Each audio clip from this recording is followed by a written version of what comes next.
There's a person you haven't fully gotten over. Maybe it's been months, maybe years. And the frustrating part is that you know they weren't good for you. You know it logically, but your brain didn't get the memo. So why does that happen? Why is it so much harder to move on from certain people, even when the relationship was objectively unhealthy? The answer is neuroscience. And once you understand it, the obsession finally starts to make sense. Here's what's happening in your brain. When you're in an inconsistent relationship, meaning one where affection is sometimes warm and sometimes completely withdrawn, your brain enters a state that psychologists compare to a variable reward schedule. It's the same mechanism behind slot machines. You don't get rewarded every time. You get rewarded unpredictably. And that unpredictability is exactly what makes it addictive. Every time that person was warm, your brain released dopamine. Every time they pulled away, your brain went into a seeking state, desperately trying to get back to that reward.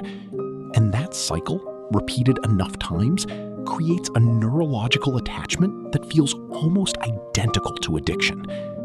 That's why you can't just logic your way out of it. Willpower doesn't override dopamine circuitry. There's also something called anxious attachment activation. When a relationship involves a lot of uncertainty, your attachment system, which is the part of your psychology designed to keep you bonded to important people, goes into overdrive. It starts generating intrusive thoughts about the person, replaying memories, imagining reconciliation. Not because you're weak or irrational, but because your nervous system genuinely believes that reconnecting with this person is a survival priority. Your brain cannot tell the difference between emotional danger and physical danger. It just knows something important feels lost. So what do you actually do with this? First, stop fighting the thoughts. Trying to suppress them makes them louder.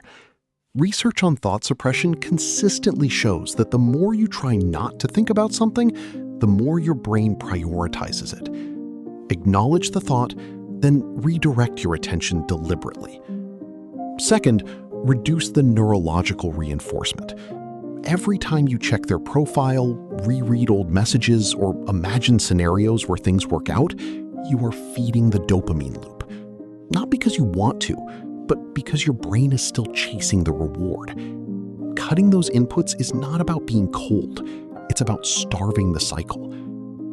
Third, understand that closure is rarely found in the other person. It's found in making sense of your own patterns. Why did you stay? What need were they meeting, even imperfectly? What would it mean about you if you fully let go? Those questions are uncomfortable, but they're the ones that actually move you forward. You are not pathetic for still thinking about someone who hurt you. You are human, with a brain that was doing exactly what it was built to do.